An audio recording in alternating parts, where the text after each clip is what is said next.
Hello everyone. Hello. You're welcome to Region Relationship Clinic YouTube channel. Yeah. My name is Damilare McDavid. And I am Olabisi David. And together we are Mr. and Mrs. Regent. We want to thank everyone who has actually followed up with our videos, and for those of you who have subscribed, we want to appreciate you a lot. Thank you. And if you're new to this channel, please, we're begging you, subscribe. That's going to go a long way to encourage what we're doing right here. So we want you to click on that subscribe button and turn on the notification bell so that each time we come up with another video, you'll be automatically informed. Yes, thank you very much. And also, if you're new here, we'd like to let you know that this is a continuation of the previous video about the Canada Permanent Resident Pathway.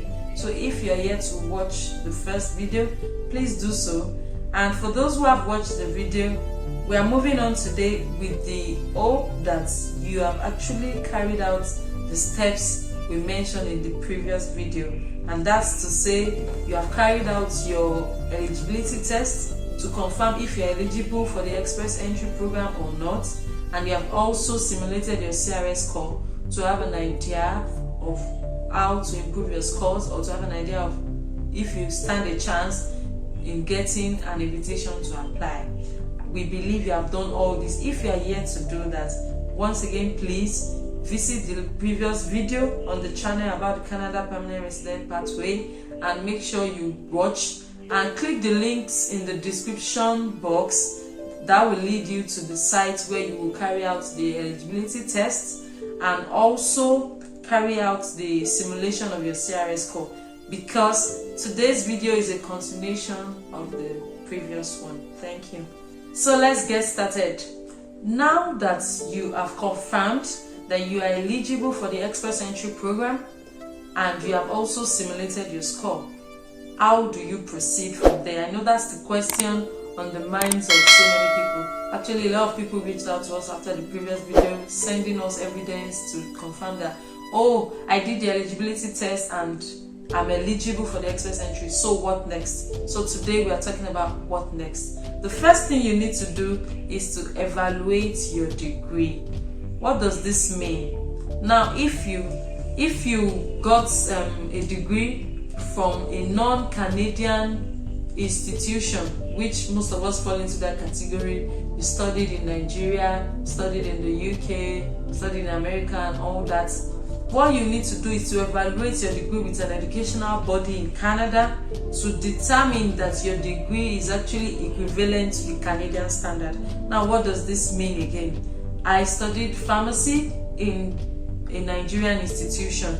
Now, I need to evaluate my degree to be able to confirm that, okay, based on Canadian curriculum also, I have the Canadian equivalent of bachelor's degree of pharmacy.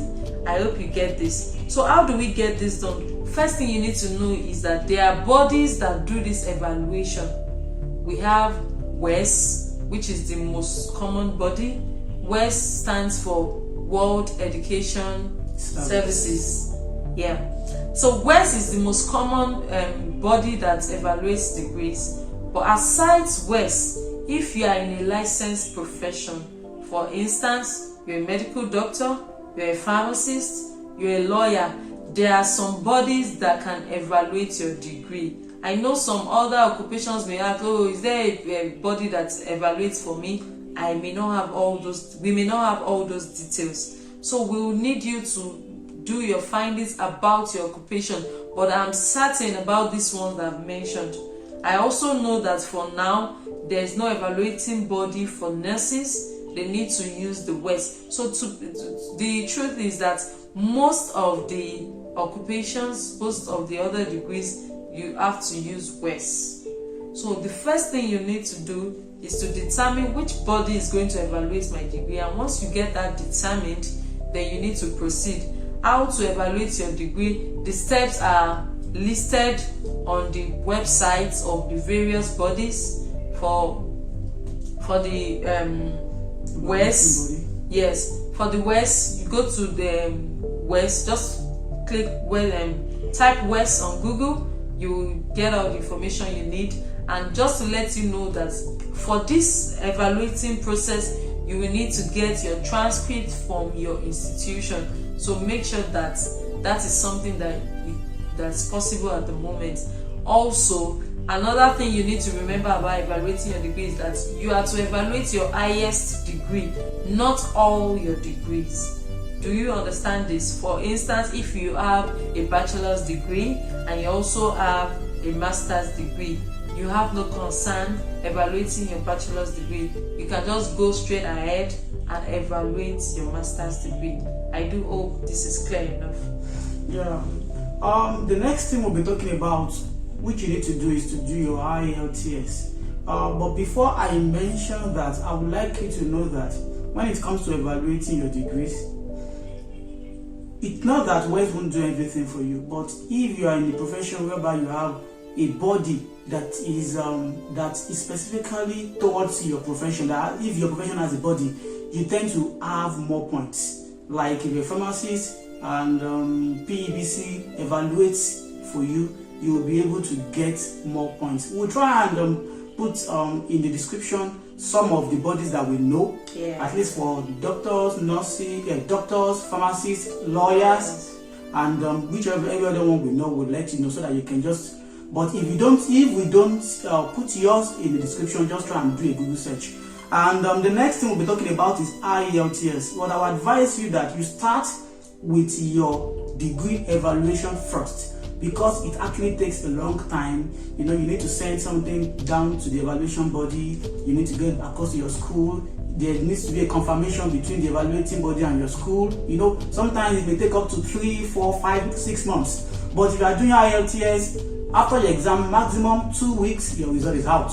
So that's how we have put this in the first step. But looking at the IELTS, this is something that many people try to avoid if possible, but it is a very, very important prerequisite. You need to do your IELTS. Example of those trying to avoid it's IELTS. Me. Yeah, it was me actually. Yeah, but when I saw that I had no option than to do the IELTS, I had to do it. And I know there are so many people on this table. I mean, so many people say, my husband doesn't want to write the IELTS, my wife doesn't want to write the IELTS.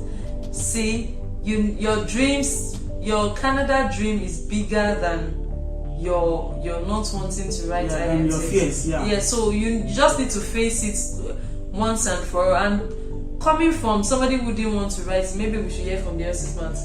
Was it not worth it? It was worth it actually, and I want us to be very careful. People that tell us that go to Canada without IELTS, to me it is practically almost impossible, because it is a major thing you need to do. You must either prove your test of English or test of French, because these are the two major languages in Canada. And if you are evading any of these or both of these, I don't know how you want to do it. And if you are not going to do this, it's going to drop your score drastically.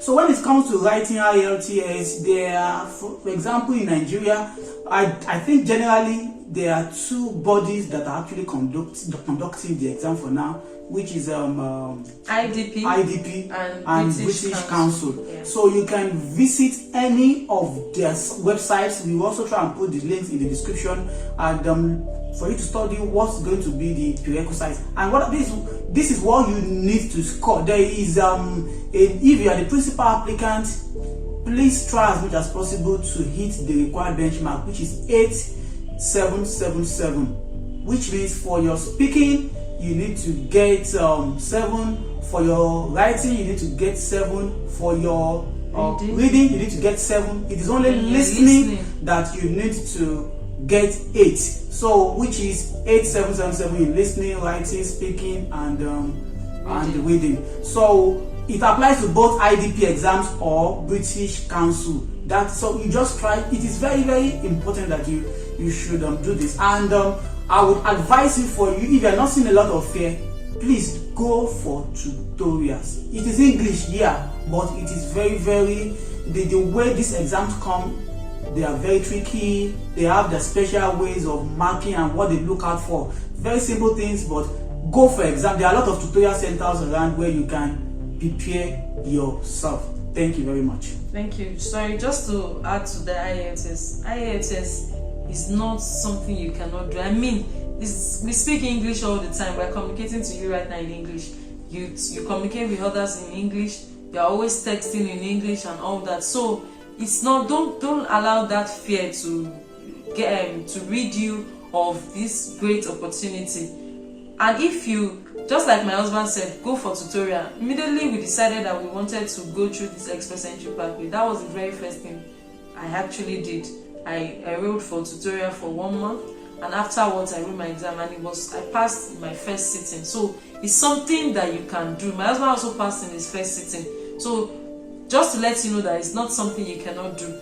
The reason why you need to go for tutorial is because they'll be able to tell you exactly what is expected of you. And once you have the guidelines set for you, it becomes easier. With a little practice on the YouTube channels and all that, you can get it done and you pass once and for all. So just to encourage you that IELTS is not something you cannot write. And another thing is this: please, if you want to come to Canada as couples, both of you need to write the exam. It's not a must, but if the principal applicant has a particular score, once you add your spouse to it, your score drops. So for you to be able to get up again, the other person, the accompanying spouse, needs to write IELTS. Yes, you may not need, but try as much as possible. Don't let me just make you feel like you should just prepare. You should not prepare.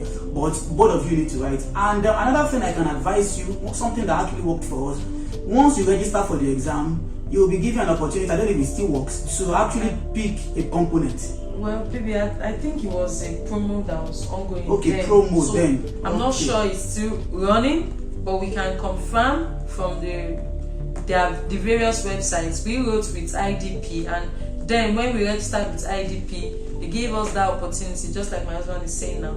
They gave us the opportunity to choose a component. That is, whether, for instance, if you know that the one you're struggling with is writing, you could choose writing, reading, speaking, or listening. So whichever one you felt you needed more practice on, you choose that one. They'll give you free resource. Yes, yeah. So you get a free resource. They'll tell you every single thing you need to know about the components, or what you need to write, what you need to say. The whole thing, all the guidelines are there. So that was one thing that actually helped us, because she picked I picked writing and I picked reading. So we were able to use the resource, and then we exchanged at the point. And if you do the exam, you write the exam, and you do not get the desired score, there is an opportunity for you to do what we call remarking, if you are sure that you did well. The only component that it's not advisable is listening, because there's nothing to really correct. But let's say you're reading, you're writing, you're speaking, they gave you a score that you are sure that you should have scored higher.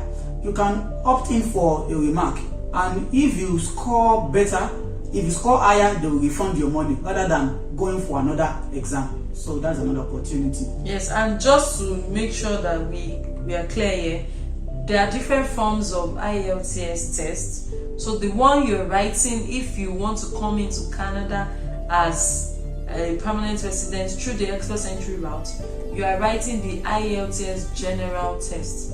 There is IELTS academic test. There's also the UKVI, but the one you're writing to get into Canada as a permanent resident through the express entry program is IELTS general test. Now that you have evaluated your degrees, the results of your evaluation is out, you have the documents, even if it's a soft copy, and you have written your IELTS, you have your results. What's the next thing to do?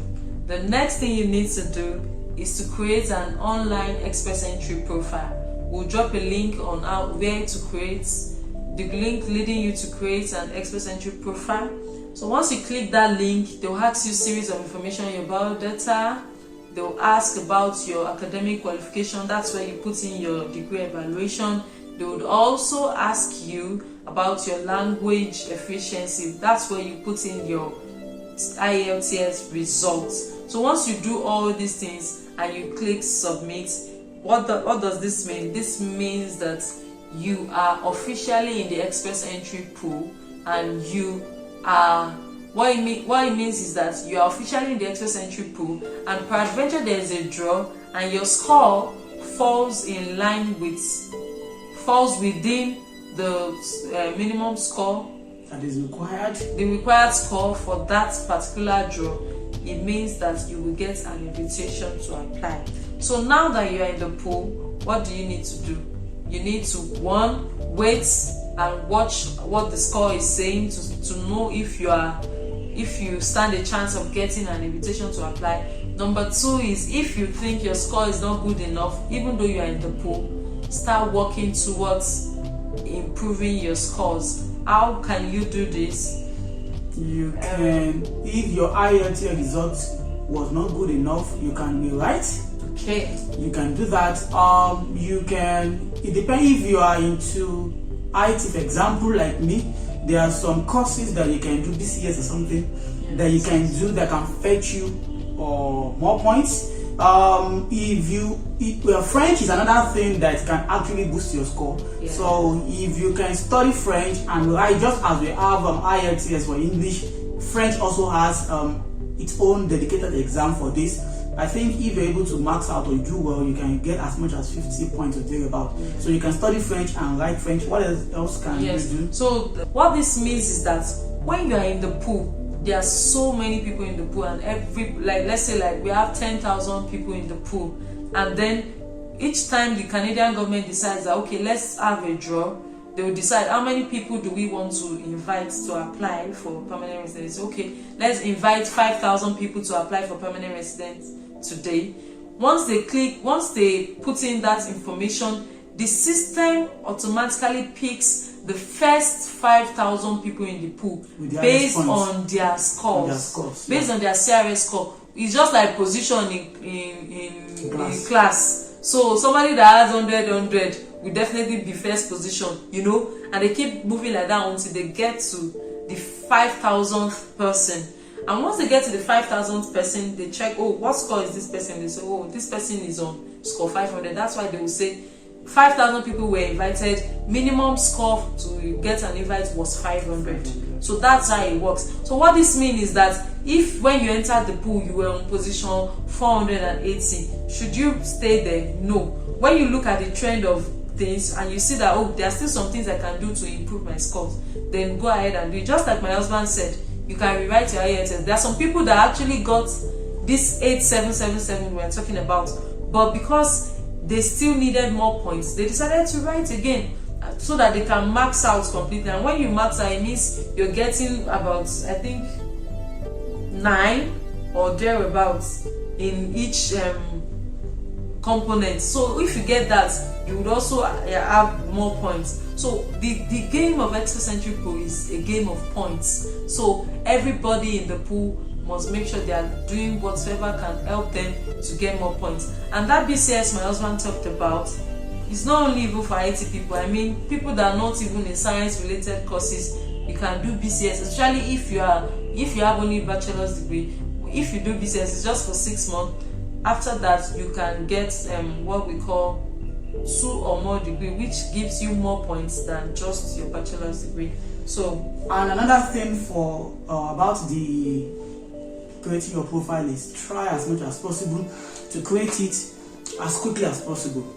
As my wife explained, it is a system based selection, and the system picks based on, number one, your score, and when the score has been exceeded, it now looks at how early you are in the pool. Let's say 5,000 people will be selected, as she has said, and now the last number of people, the last score is 500, and we have about 200 or 1,000 people with 500 scores. Now, how will the system select? System will now look at when did you enter into the pool.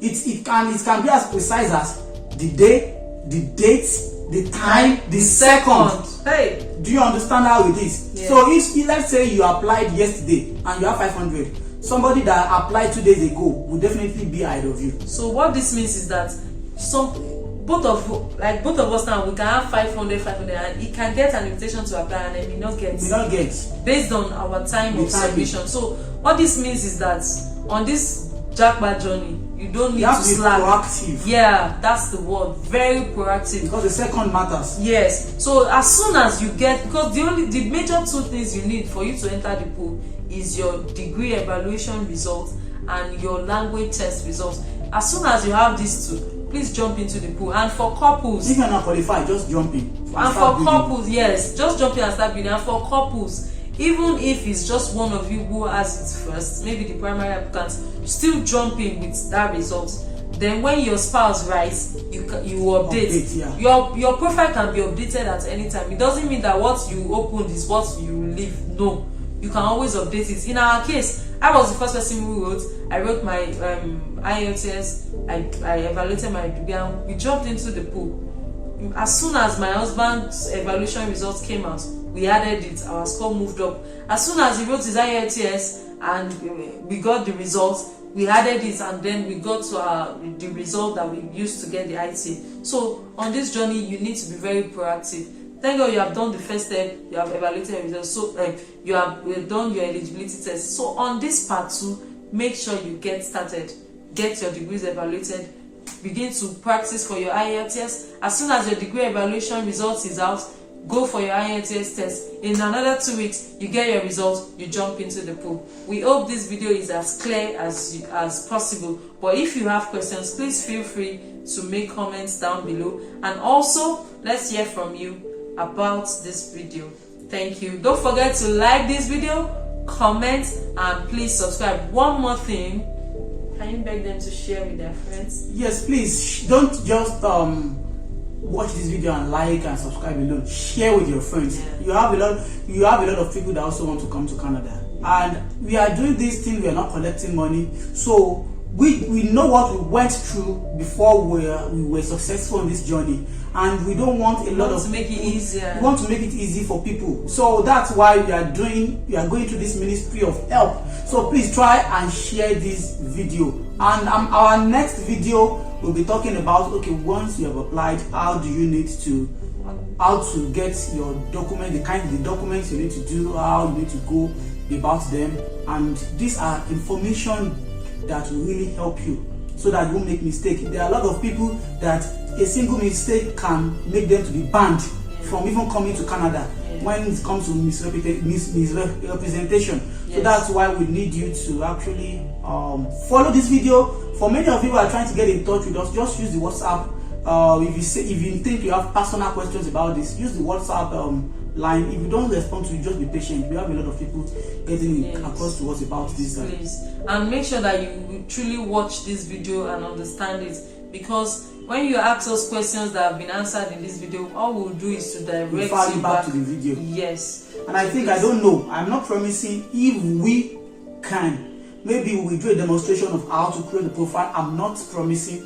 Maybe an image just to share screen or something. I'm not promising, and that's not going to be our next video, because I know some people that have been saying, I've been to the website, I don't really understand what to press, what to click. Well, we will try, but that won't be our next video. If possible, we'll let you know. Okay, so thank you very much. We hope this video has been helpful. If it has, please like the video, comment, subscribe, share with your friends. Follow us on Facebook and Instagram and TikTok. We are still with your relationship. Oh, let us say this. We are still with your relationship. In fact, I can't wait to get back to discussing relationship issues, because I mean there are some hot pressing topics that have been coming online these days, and I'm like, oh God, I wish we could just talk about this on YouTube. But not to worry, we'll get back to discussing love, marriage, and relationship. But let's get this done. We need to get you guys into Canada as fast as possible. See you. Thank you. Bye. God bless you. Bye. To certify that your degree is actually equivalent to the Canadian